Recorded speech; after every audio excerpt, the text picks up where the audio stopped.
చిగురులు వేసిన తననాని ఇగనాత్మలుగము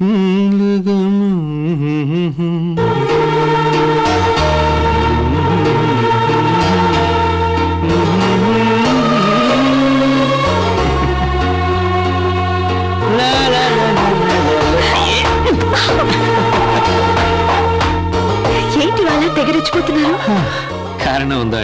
మనం త్వరలోనే హనీమూన్ కి ఫారిన్ వెళ్ళిపోతున్నాం. ఫారినా? చెప్పాను కదా, ఎప్పటి నుంచో బ్యాంక్ లో డబ్బు డిపాజిట్ చేస్తున్నానని. Really? It's sweet news for me. Then you give sweet kiss for me. నీతో ఏదో అందామనిపిస్తుంది.